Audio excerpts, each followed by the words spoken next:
Nare-record ko lang po ito. Sige po, manalangin po tayo. Let us pray.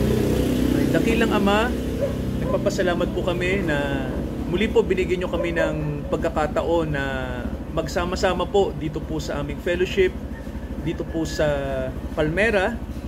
At nagpapasalamat kami, dakilang Diyos, sa biyaya po na kami ay binigyan nyo ng kalakasan, pag-asa, dahil wala kaming ibang maasahan kundi ang inyong habag.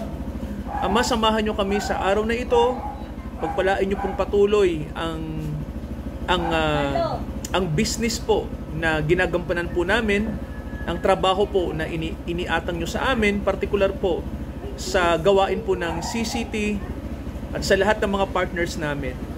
Nagpapasalamat kami, O Diyos, sa patuloy nyo po ang pagkakaloob ng pag-asa sa amin na hindi nyo kami pababayaan, hindi nyo kami iiwan. Sa kabila po na nakakaranas kami ng mga suliranin sa buhay na ito. Samahan nyo po ang kabuuan ng CCT, ang aming mga partners, at nawa Ama ay wag naming pigilan kung binibigyan nyo kami ng pribilehiyo na makatanggap ng pagpapala galing sa inyong salita. Samahan nyo po ang aming mga partners ngayon at gabayan nyo po kaming lahat. Magbigay po kayo ng salita na magbibigay po sa amin ng kalakasang espiritual. Ito ang aming panalangin, Ama. Sa pangalan po ni Jesus, ito ang aming idinadalangin. Amen. Amen po.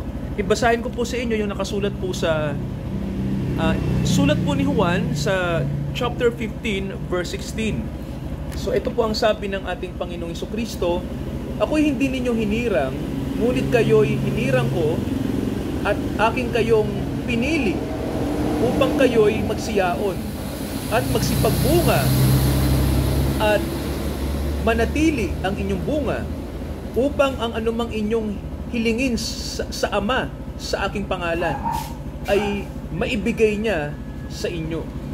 So ito po yung sinabi po ng Panginoong Jesucristo nung kasama po niya yung mga alagad niya nung bago po siya mamatay. So ito pong salitang ito ay related po, no? Related po ito sa pagiging Kristiyano, no? Kasi po pag magbabasa po tayo ng Bible, iba kasi pag alam mo yung Bible, no? Lalong-lalo na kapag ikaw po ay nakakapakinig ng salita ng Diyos. Mapapansin nyo po sa pagiging Kristiyano natin, iba yung sinasabi ng Bible sa nakagis na natin, no? Pag ikaw po ay tumingin sa Bible, makikita mo na ibang mundo kaysa sa relihiyon na ginagalawan mo, no? Partikular po, eto, sinabi ng Panginoong Jesucristo, sabi niya na ako'y hindi ninyo pinili, ako ang pumili sa inyo. So ibig sabihin po, ang pagiging palang tigasunod ni Jesus ay binabase ito sa kanyang pagtawag po sa atin. Kung paano niya tayo tinawag at kung paano tayo tumutugon sa kanyang tawag. So dito po, mawawala ng saysay yung mga presumption ng tao na ang pagiging Kristiyano ay dahil bininyagan ka, lumaki ka sa isang simbahang Kristiyano ka na, ganun ang pananaw natin. Pero iba po sa Bible, no? Sabi ni Jesus, ang pagiging tigasunod niya ay bumabase siya sa kanyang pagtawag, no? Sa calling. Kaya sabi niya hindi naman kayo ang pumili sa akin, sabi ng Panginoon. Ako ang pumili sa inyo para manatili kayong tigasunod ko upang kayo'y magbunga sa inyong pananampalataya. Kaya mga kapatid, naniniwala po ako, no, na ang pagiging Kristiyano po ay pagtawag po ng Diyos yan, no? Tinatawag niya tayo. At yung pagtawag na yan ang pinakamagandang bagay na darating sa tao, no? Siguro iisipin nyo, ang pinakamapalad na tao yung maraming pera, magandang pamilya, ang pinakamapalad sigurong tao yung magandang buhay mo sa mundo. Pero hindi po yun kapalaran, ano? Hindi po, no? Ang pinakamagandang bagay na mangyayari po sa tao kapag narinig natin yung voice of God, no? Yung kanya pong calling. Kasi diyan mga kapatid, pag tumawag na ang Diyos sa atin, ibig sabihin po niyan, nais ng Diyos na makatanggap tayo ng mga bagay na hindi lang makakabuti sa atin mga kapatid, no? Pakikinabangan pa natin, no? Guro, iniisip natin na ang Diyos ay sabi nga batay siguro ang Diyos kung ano yung pamantayan ng tao, ang Diyos ang nag-a-adjust. Pero mali po yun. Ano? Ang totoo po yun, sabi nga ng Bible sa atin, tayo dapat ang mag-adjust. Kasi ang Diyos, siya ang may-ari ng lahat ng bagay. No? At siya ang nakakaalam ng mabuti sa atin. Kasi ang tao, sakit natin na may problema tayo. No? Na iniisip natin na ako ang nakakaalam ng mabuti sa buhay ko. No? Bakit kailangan akong pakialaman ng Diyos? Pero mga kapatid, ang totoo nun, sabi nga ng Biblia sa atin, ang nakakaalam ng makakabuti sa tao, walang iba kundi ang Diyos. Ang Diyos lang po. No? Kasi siya ang lumalang sa atin. At mas kilala tayo ng Diyos. No? Alam niya yung pagkatao natin. Alam nga niya bilang ng mga buhok natin. No? Alam niya yung pasikot-sikot sa ating puso. So kilala tayo ng Diyos. Sabi nga mas kilala tayo ng Diyos kaysa ating sarili. Kaya ang sinasabi lagi ng Diyos sa atin, ako ang nakakaalam ng mabuti para sa inyo. No? Huwag kayong mag-independent sa akin. Ano? Kasi likas sa tao na magsarili tayo, no? Kumbaga, Panginoon, tatawagin lang kita pag may kailangan ako, ano? Pero wag mong pakialaman ng buhay ko. Hindi ganoon, no? Hindi natin pwedeng sabihin sa Diyos siya, no? Kasi ang Diyos, ang lumalang sa atin at alam niya ang nakakabuti sa atin. Kaya dito po, mapapansin nyo mga kapatid, no, na ang pagiging nating Kristiyano po ay batay po sa pagtawag niya. Ikalawang bagay po, mapapansin natin dito, no? Sabi ng Diyos, sabi ng Panginoong Hesus sa atin na ang pananatili, yung sinasabing bunga, no? Kayo po ba, mga kapatid, meron na ba kayong itinanim na nagbunga? No? Di ba, Pastora, meron na po ba? Tinanim ko po, bumili po ako ng kalamansi sa Muson. Yung kalamansi na yun, ganito lang kaliit. Tapos, lagi ko po siyang wini-wish na magkaroon ako ng kalamansi sa bahay. Tinanim niyo po sa bahay niyo? Tinanim ko po dun sa gilid ng daanan. Opo. Gilid ng bako. Ngayon po, lumaki siya. Pero dahil sabi ko, tagal-tagal naman itong mamuhan, tanda na. So, ang ginawa ko sa kanya, multi-cultivate ko yung ano. Tapos, sabi ko, pag hindi pa ka pa nagbunga sa susunod na dahil malumal tanda ka na, binuti na lang kita. Pero ginawa ko, inalagaan ko pa rin siya. Opo. Nung nagbunga, Pastor, hindi na siya tumigil pagbunga. Nagtuloy-tuloy na? Opo. Hindi ibig sabihin, pag kailangan niya ng sausawan, pwede kayong pumita sa kanya? Hindi, ano po yun, parang tinanim ko para sa kapitbahay ko. Dami nakikinabang. Ay, ibang nakikinabang. Pero, kumukuha din kami, pero kumbaga, mas malamang na nakikinabang kami. Kasi nasa labas ang bakit ko. Opo. Diba, malalaki siyang magbunga. At ang mga kapitbahay ko, Pastor, paibigyan ng Kalamansi. Sabi nila, pag daw lalo ako nagbibigay, lalo lang masinunod. Totoo. Mabunga siya. So, wala yung papaya. Ang ganda. Lagi kayo namimigay ng papaya. Wala na eh, ma. Ang Kapag ang papaya ganda kasi, nung- depende kasi yon sa pagtatanim. Meron kasing puno na kapag nababasa at namamatay ang papaya. So, Opo. kung papaya niya Yun dati, yun. laki-laki. So, Ako kasi, mahilig ako magtanim, Pastor. Opo. Meron ako rambutan, umaani na kami. Hmm. Kumbaga, pati kapitbahay doon Ano na rin? kumukuha, di ba? Yun, may mangga ako na tinanim doon. Hanggang ngayon may bunga doon. Opo. Kapitbahay lang din ang nag-aanin. Nakikinabang. Yung mga malunggay, di ba? Yung katulad ng, Tama po. di ba? Yun. Maganda. Bayabas. Kaya alam niyo po, ang ganda ng illustration na ginamit ng Panginoong Jesucristo tungkol sa pagiging Kristiyano kasi ginamit niya yung puno, no? Inihalin tulad niya tayo sa puno, no? Tayo yung tinanim niya. Ibig sabihin po, di ba tayo, tulad po ng sinabi niyo, di ba, Pastora, na nagtanim kayo ng kalamansi, nag-ani. So nakikinabang yung, hindi lang kayo, kundi yung mga kapitbahay niyo. Tapos atikat, di ba, pag nagtatanim kayo ng rambutan, tulad ng sinabi niyo. Opo. Wala na nga paalam, Pastor. Yun nga po eh. Ang ano po dito, ang maganda pong pinakikita na ganun din po ang pagsunod natin pala sa Panginoon. Yung pananampalataya. Ang pananampalataya kasi nagbubungat yung ating pamumuhay espiritual, no? Nagbubunga po, no? Kaya nakikinabang ang mga tao. Sabi ng Panginoon dito, mananatili lang yung bunga nyo kung kayo ay nananatili sa akin. So, ibig sabihin, ang tao pala parang puno, no? Pag Diyos ang nagtanim at siya ang mag-aalaga, nagbubunga. Kasi nananatili tayo sa kanyang salita, no? Sa kanyang biyaya, ganun po, sa kanyang grasya. Pero kapag ang tao pala humiwalay sa Diyos, ayaw niya ng biyaya, no? Ayaw niya ng salita ng Diyos, mamamatay ka, hindi ka magbubunga.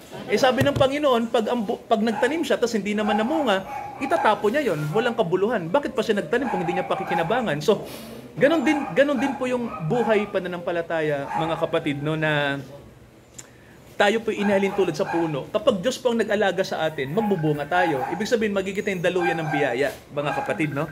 Kaya sabi rito, ano man ang inyong hingin sa Ama sa aking pangalan, ay maibibigay niya sa inyo. So, ito yung maganda, no? Kasi kapag kapag ikaw po ay connected, no, sa Diyos, sa kanyang biyaya. Ang sabi rito, ang ganda ng word eh. Sabi rito, whatsoever you shall ask of the Father. Ano man yung inyong hingin sa Diyos. Ibig sabihin po kasi, pag connected ka sa Diyos, meron kayong mutuality.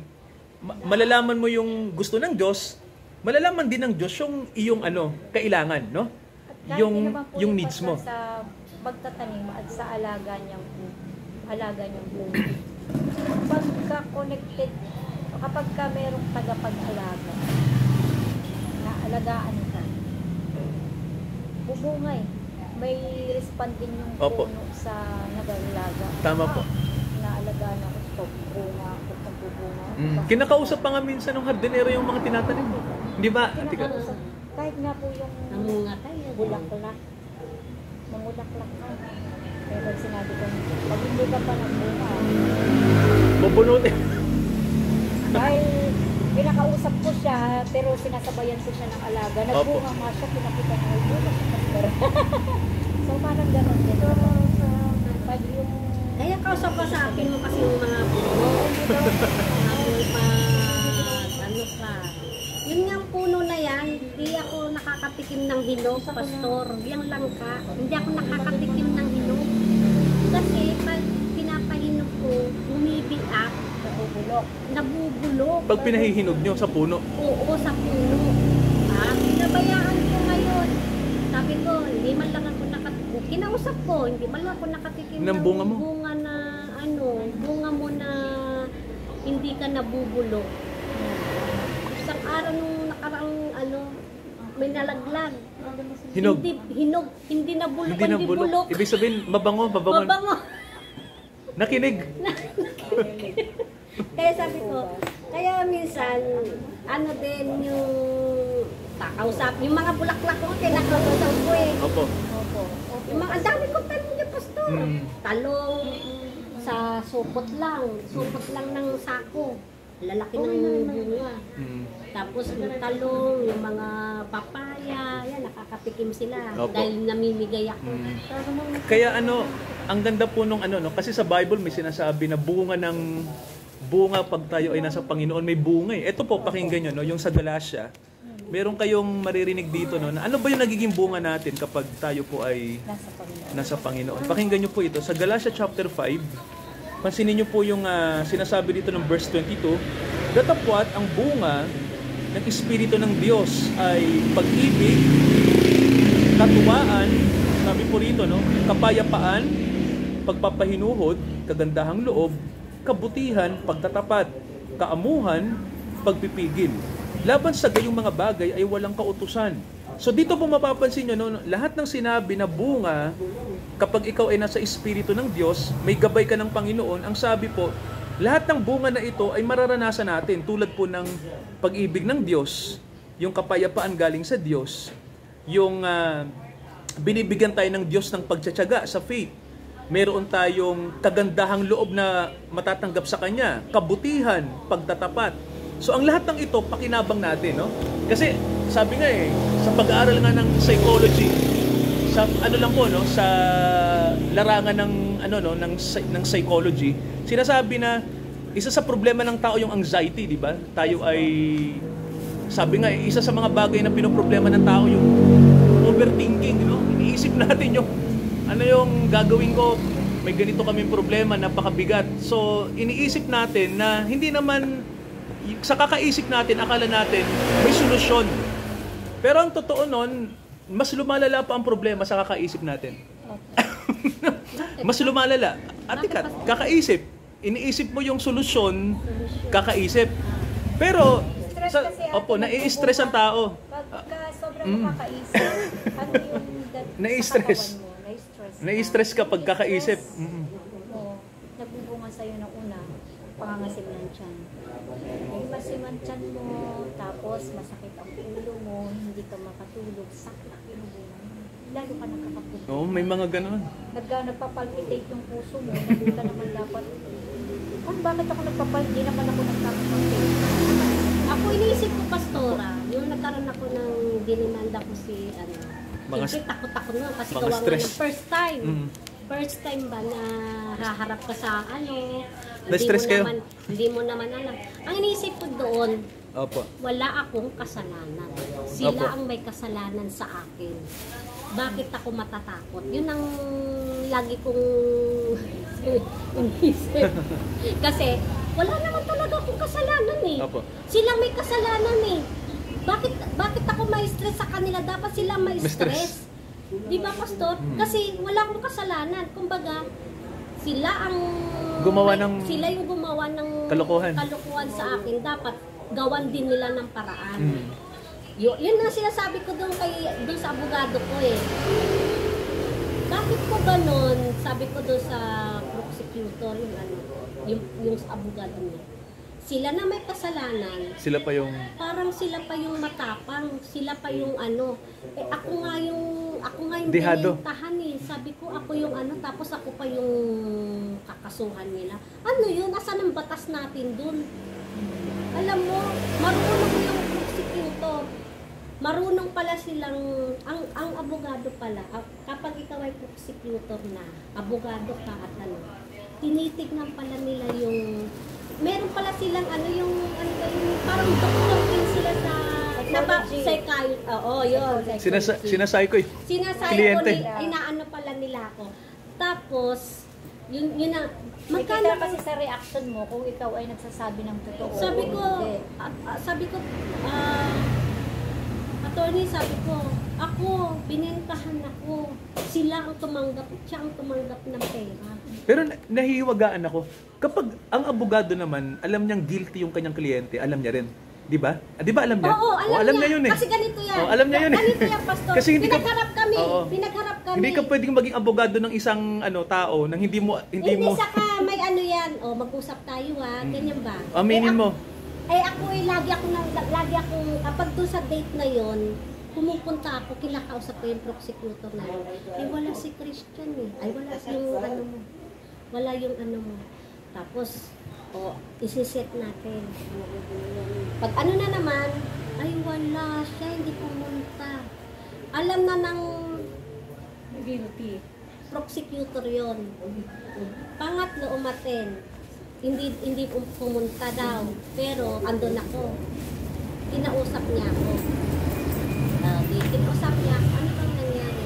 Nagbenta po siya sa akin. Ganyan. Siya po ang talagang tumanggap ng pera. Sabi ko sa kanya. Abogado nila. Kasi sinampay niya ako ng eto na. Sabay na kami. Andun na. Alam mo, nung tinanong ako ng saan mo binili yung pera? Sabi sa akin. Sa kanya. Tapos sabi niya gumagano siya. Hindi yan. Ano ka ba? Hindi mo sa kanya yung pera. May sabi. Tapos, inulit ng prosecutor. Saan mo binili yung pera? Sa kanya. Tapos, tinanong siya. Alam ko rito kung sino nagsasabi ng totoo hindi. Sabi sa kanya, nakatanggap ka ba ng pera? Una nga, ang lagi niya sinasabi yung hindi. Yung isa daw ang nakatanggap sa ganyan. Pero bandang huli, Nung sinabi niya na, alam ko kung sino nagsasabi dito ng totoo, sabihin mo na. Sabi niya, tumanggap ko ako yun. Yun na yun. Siya doon. Yun na yun. Sige, ibigay mo sa kanya yung Sabi sa kanya, huwag mo pakikialam mo ano yung paupahan niya. Kaya lang kasi ang niyan, hindi kanya kasi yung lupa. Binenta niya na hindi kanya. Sa kapatid pala niya. Wala siyang pag-aari. Ang sabi lang sa akin ng prosecutor, may makukuha ka ba sa kanya? May lupa ba siya? Wala po. May mga gamit siya. Meron naman po. Ang ano po, yung gamit ba niya doon sa halaga na inano mo matutumbasan ba? Hindi po. Kasi wala naman talaga siyang gamit. Hindi nila hindi sa kanya. Hindi. Di ba, yun ang kahit iba itong Pangulo dito, lagi niyang sinasabi, kaya kami na pastor, kasi lagi niyang sinasabi na kanya bahay yun. Magaling kasi, meron kasing tao pastor na magaling magsalita. Galing mo magsalita. Ang galing-galing niya magsalita, ang galing matalino. Pero ginawa niya sa hindi maganda.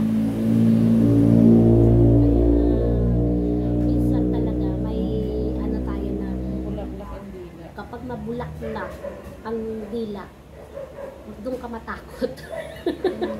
Opo, doon, kasi yun yung mga nang-i-scam eh. Kung kami nga nai-scam eh. Yun yung mga diba? nang-i-scam eh. Oh. Kung kami nga nai-scam eh. Kaya yun. Talagang ano siya, kita mo yung pabahay na Akalain mo. At yung kumbaga sa pastora, taga na yan taga Opo. Lawang Pari. Dito yan, Lawang Pari. Lawang Pari Kagawad na. Kagawad, alis tayo. Yun pala, pupunta lang dito sa barangay, hearing namin. Parang sinabi niya na, ay hindi, press. Bakit tayo pupunta rito?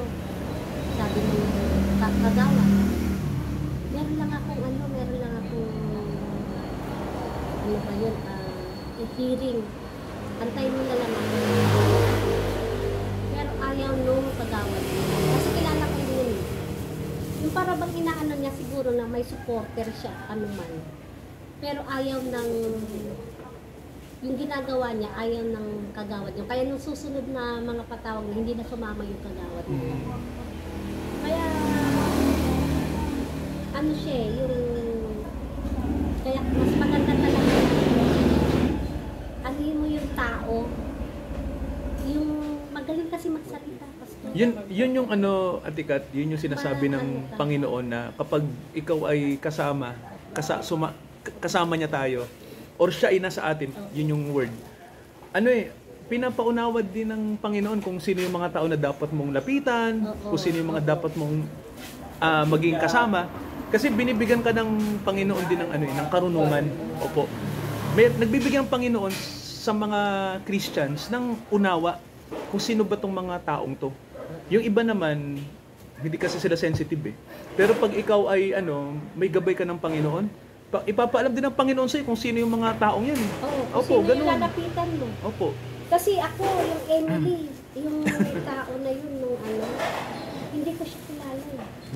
Ang ginawa ko, nung pinabarangay ko pa hindi, buti kami pumunta yun. Hindi pala niya alam na, binenta pala ni,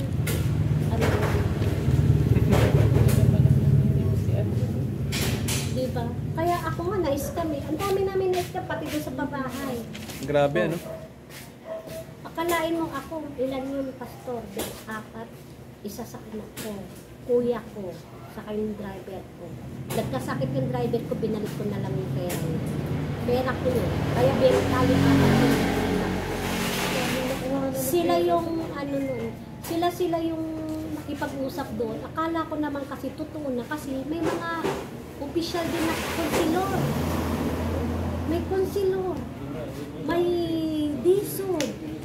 May cow. Kaya hindi mo malalaman na scam kasi nga talagang pero yung pala naman talaga may lupa naman talaga. Andyan ang lupa. Kaya lang yung kumuha ng pera namin at na-visa ng pera namin si Magdiel, wala na hindi na nagpakita. Kumbaga talagang yun talagang scammer na pari, paasawa nun, pastor. Pari po ang asawa. Ano pong sekta? Aglipay? O pari po ng Katoliko? Pari ng Katoliko. Pari ng Katoliko. Oo. Pari pa di ba? Kasi nga, humihingi pa sila ng mga... Pero bawal yun ah. Bawal may asawa. Sa bagay, di naman natin alam. Lahat kami pastor, pati ate ko, nirecruit ko din, nagbayad din ng 5,000. Kasi siyempre kami, kapag naniwala ka, Kaya ang bakit pinukutukan, mura? pati ito nadadamay. Hindi naman siya, hindi naman sa Kumbaga, hindi, pera. buti na lang ako, pastor, hindi ako naghawak ng pera. Kasi parang tingin natin reliable kasi may mga tao na ano, Hindi kasi involved ganito na. yan, pastor. Kapag ako naniwala ganyan. Kasi nga hindi nga scammer, andyan lahat eh. Andyan lahat eh, andyan ng ano. Eh siyempre ako nag-recruit ka nang nag-recruit. Pero hindi, buti ka mo, hindi sa akin sila. Doon kayo magbayad, doon kayo magbayad. Opo. Pero umaati naman sila ng meeting. Ganun ba? Umaati sila ng meeting doon. Kaya nalalaman nila natuto. Kaya yung umaati na meeting na yun, nag-recruit din sila ng nag-recruit. Pasa-pasa na sa Pasa-pasa na sa pamilya. Pero from the start pa lang, mahalata mo na si Chris Christian ayaw magpa-video. Pag-meeting, ayaw niyang binibideo siya, pinagagalitan niya o pinapadito. Ibig sabihin may ano na, may something na. Hindi ko, Sinigawan niya kasi si Janelle, di ba? Nung binibideo siya nung nag-meeting. I-delete mo yan, i-delete mo yan. Sabi niya. Oh, May something na pag ganun.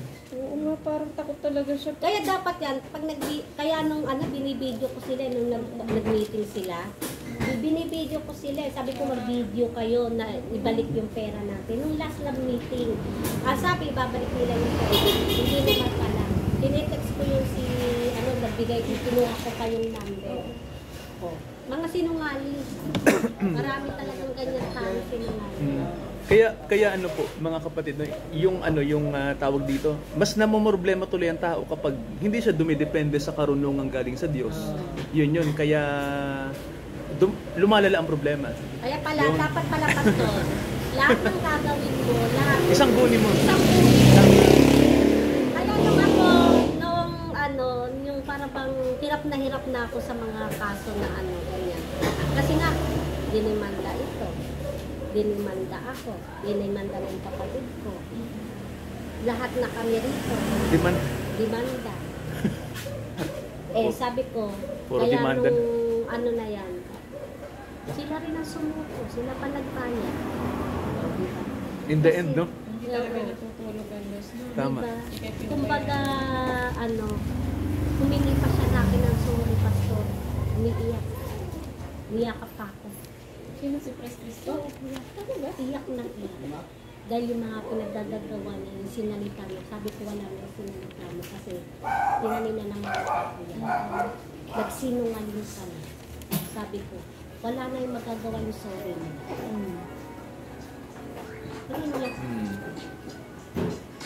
Kaya ano po, no? Kaya yun po. So, salamat sa Panginoon dahil ano po, no? Pinapaunawa po sa atin ng Bible, no? Na kapag ano talaga, connected tayo sa Diyos, magbubunga talaga ng mabuti. Magbubunga tayo ng pakikinabangan natin at ikat mo. Pero kung tayo ay disconnected sa Kanya, at gusto natin sariling diskarte, yung ginagawa natin, ano po yun? Imbis na mapabuti, lalala. Lalala yung problema, no? Kaya siguro po, ang maganda na maisip natin na dinisenyo talaga tayong mga tao na kumonekta talaga sa creator natin. Ganun talaga ang ano po. Hindi tayo pwedeng mag-independent eh. Kasi yan ang problema ng maraming tao ngayon. Laging sinasabi sa atin na hindi tayo makakapwa mo nga kung iwalay tayo sa Diyos. Talaga pwede mabuhay ang tao kasi wala sa Diyos. Kasi kahit pasabihin ng tao, hindi sila naniniwala sa Diyos bakit siya nabubuhay. Pero mayroon siyang emptiness sa loob niya. Pinaninindigan lang niya na kaya kong pabuhay na kahit wala ako na nagpalatayo sa Diyos. Pero emptiness. Pride na lang ako. Ang tao talaga, hindi siya pwedeng mabuhay na wala at nalang. Tama po, Pastora, tama. No? Ako nga po may napanood akong atheista, no, na hindi naniniwala sa Diyos, no, si Richard Dawkins. Kilala siyang atheista, no, sa Britanya. Kilala rin siya sa buong mundo, no, na sumulat pa nga siya ng libro na ang mga naniniwala sa Diyos, mga may sira, yan ang sinabi niya, no, nasa delusion yung mga may taong may faith. Pero inamin niya one time no, sa YouTube at talagang napanood ng marami, nagulat din sila na sabi niya, kung may mga tao daw na ang kanyang puso ay may kapayapaan pagkasama niya daw ang mga Kristiyano. Sabi niya, tinanong siya bakit? Kasi sabi niya, kung ano daw, kung ikukumpara daw ang mga totoong Kristiyano sa ibang relihiyon tulad ng Muslim, mga Buddhist, sabi niya mas gugustuhin daw niyang makasama ang mga Kristiyano na naniniwala sa Diyos kasi mapayapa daw siya. So, ibig sabihin, ito yung tao na hindi naniniwala sa Diyos pero pinakikinabangan niya yung mga taong naniniwala sa Diyos, Ate Kat. Diba, no? Mas ano siya, mas nandoon siya sa may peace of mind siya kapag kasama niya ang mga totoong Christians. So, tama si Pastora Ami sa sinabi niya na hindi talaga tayo makakaiwas, no? Kahit na i-deny natin ang Diyos, kailangan natin siya. No? Hindi pwedeng pride na lang yung natitira sa atin na hindi kita kailangan, Lord, pero hindi, no? Kailangan natin siya, no? Hindi tayo mabubuhay nang wala siya. No, kaya nawa po palakasin natin yung faith natin sa Diyos kasi walang ibang pag-asa kundi siya lang. Yun po yung totoo. Saka Yun po. Pastor, talagang ko kasi noon nga wala akong bahay eh. Nangungupahan lang ako eh. Opo. Pero nung pinag-pray ko na bigyan ako ng bahay, kahit isa lang na talagang titirahan namin at kasi nangungupahan lang ako dati dyan. Hindi lang bahay na isa ang binigay sa akin. Mas marami pa po, Ate Kat. Kaya, Blessing. Kaya siguro sabi ko, kalain mo yung pera mo na lang. Hindi kayo naniniwala ko sa ikap ko eh, yung sa ikap. Oh, mahalaga po yun. Kasi noon, walang-wala talaga kaming pera, kumbaga, yung konting pera binibigay ko na lang yan, pero wala akong pamasahin. Opo. Totoo po yun. Oo, binibigay ko na lang. Ate Kat, ito maganda yung Hindi pa patotoo nyo, no? Oo. Kasi ang pera kasi, mayroong ano yan eh, may spiritual na dynamics ang pera. Hindi alam ng mga tao, to akala nilang pera lang, material. Pero pag sinabi mo sa Diyos na, Panginoon, sana tong perang to ipagkakaloob ko sa inyo, sana po, parang tanim din, nagtatanim ka. Magbubunga yun! Kaya alam mo sa totoo lang, Mare, Opo. hindi ako gusto ng biyanan ko. Magbubunga. Hindi ako gusto ng biyanan ko, hindi ako pero alam mo sa totoo lang, pero nakisama ako sa kanila. Kasi nga Christian sila eh, nakisama ako sa kanila. Anak ko na yan sila, dalawa na sila. Hirap na hirap ako kasi nagbabayad kami ng bahay, nagtitinda lang ako sa kalye ng merienda. Nagtitinda ako. Pansit, oo. Plastic. Alam mo ba talaga ako nagtitinda? Kapag saan yung may sugalan, parang ubos agad. Yun. Alam mo, sabi ko sa'yo, minsan nagsimba kami, sinama lang kami. Sabi ko, nagsimba kami kasi wala ko pera eh. Kumbaga, ang pera ko talagang barya. Talagang barya lang. Talagang siyempre, ikaw, nakikita mo siya, diba? Minsan nga, meron kasi nagsisimba na, pag nagsimba, kakakain na sila sa labas. Diba? Ganyan. Kami hindi. Kapag nagsimba kami, sumama kami sa, uwi kami agad kasi nga, wala naman kami pera eh. Parang yung kakainin na lang namin, diba? Yung kakainin namin sa bahay na lang, mas nakakatipid pa. Oo, tipid pa. Akalain mo, magluluto ako ng tanghalian namin hanggang gabi na namin yung pastor. Diba? Hanggang gabi na namin yung tanghalian na yun. Para makatipid. Nagsimba ako. Parang pag wala akong pera eh. Nagdadalawang isip pa nga ako eh. Kasi siyempre, baka mamay magpapili yung mga bata. Diba? Wala. Talagang kaya ang Lord. Ayan. Praise God. Diba? Kaya sabi, ang pinagpipray ko lang lagi na noon naman magkaroon ako ng sariling bahay. At saka hindi kasi ito pastor madami. Maganda pong ugali yan. Matulungin talaga siya. Magandang karakter po yan. Kasi pag bukas palad po tayo sa sa mga lalong-lalo na po kapag yung mga kapwa Kristiyano o kaya mga taong nangangailangan. Ang sabi ng Bible, sa Diyos tayo may nagkakaroon ang Diyos ng pagtingin sa atin kapag matulungin tayong tao. Opo. Mahalaga po yun. Problema ano, pastor yung binibigay. Opo. Isa lang binigay mo pero binabalik sa'yo, doble-doble. Totoo po yan. Opo. Hindi ka pababayaan ng Diyos kapag ano ka po, yung mapagkaloob, mapagbigay. Hindi ka po pababayaan ng Panginoon. Totoo naman. Parang, Amen. actually po Yun ang totoo. sa mga damit. Totoo. Gabi ako may time na check ako ng mga damit, sa mga anak ko, mga bags, sa mga bata rin po, binibigay ko sa lahat ng mga kumbaga pinag-iitan nila. Naghahanap ako ng tao na pagbibigyan. Alam mo, hindi ko problema ang gawin sa damit. Kasi kita mo dumarating. Yung sabi ko, ano, kasi hinahanap ko, marami na kayong bag. Bigay natin yung bag. Ay, sa mga anak ko, yun sa mga lang, ay, dumarating. Ay, yung isang anak ko, sabi ko, ano tingnan mo, hindi sinasadya pero may sponsor ka. Monthly, may nagbibigay sa akin.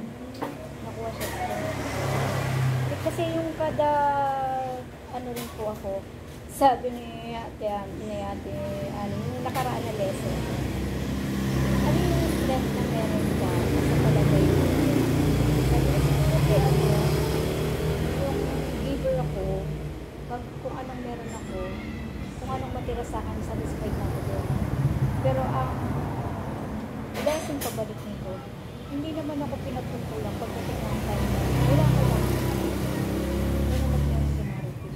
Talagang, parang yung sinasabi nila, Lord, ano na ako, said na ako. Nagyanap po akong pagkukunan. Huwag mong hayaan na talagang nag-stress ako. So ngayon po, Pastor, parang naisip ko na, ang dami ko na pong pinagdaanan na parang wala akong alam na pagkukunan ko. Pero instantly, dumano ko. Biyaya.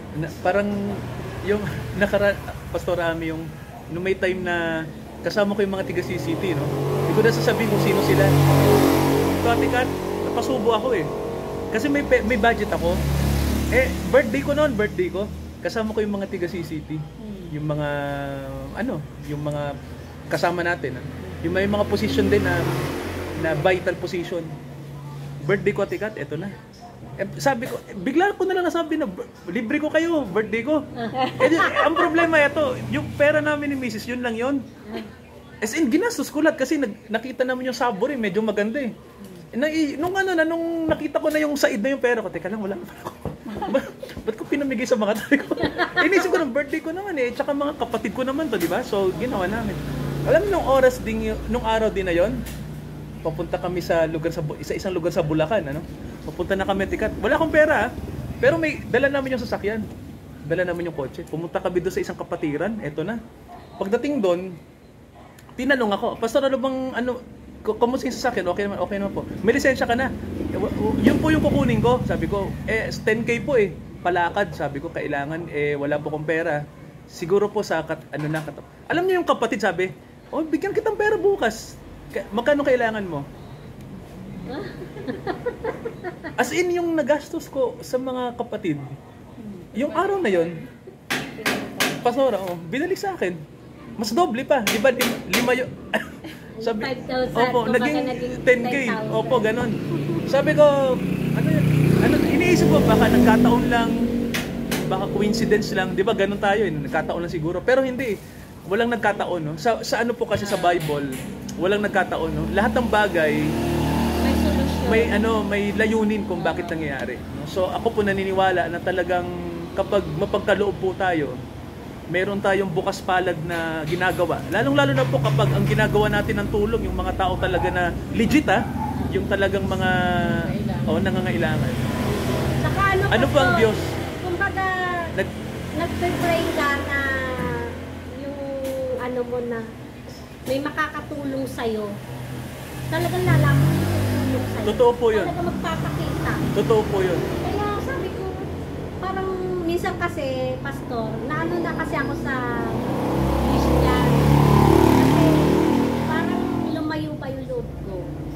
Lumayo ba? Kasi nung panahon na yun, parang lumayo na ako eh. Yung parang, Siguro may nakita kayo hindi magandang nangyari, gano'n. kaya yun. Nagtampo ka.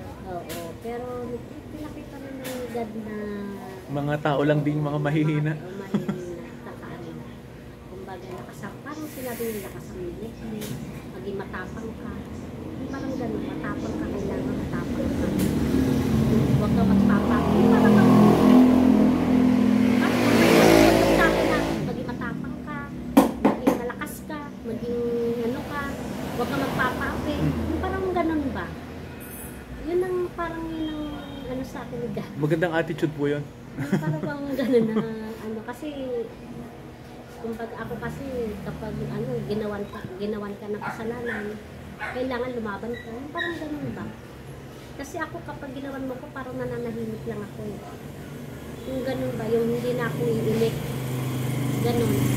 Kaya siguro yun ang ano sa akin yun na maging matapang ka, maging ano ka, ganyan-ganyan ka. May ano, Diyos din nagtuturo ng tamang timing. Oo. Kasi may time po na pag sinabi ng Panginoon na huwag ka munang kikibo, stay ka lang. Pero may panahon na kumibo ka, parang gano'n. Oo. May panahon na kailangan mag-take ka ng stand, parang ganyan. Yun yung atikat yung nangyayari sa iyo. Kaya yung po, no? Thankful tayo dahil sinasamahan tayo ng Panginoon, no? Sa lahat ng ginagawa po natin. Sige, pray po tayo, mga kapatid. Dakilang Ama, salamat po sa fellowship namin ngayon. Kahit po ilan lang kami, pero thankful kami na nandito po yung iba namin partners para kami po yung makatanggap ng salita ng buhay mula po sa inyo. I-bless nyo po ang aming mga partners, Father God. Nandito po si Ate Kat, si Pastora Ami. We are asking, Father, na ang CCT po isamahan nyo sa mga suliranin po na nararanasan ng amin pong organization. I-bless nyo po kahit po sa panahon na may krisis, may problema. Naniniwala kami, Ama, ng lahat ng bagay na ito na nararanasan namin ay gumagawa po para sa ikabubuti namin ayon sa inyong layunin.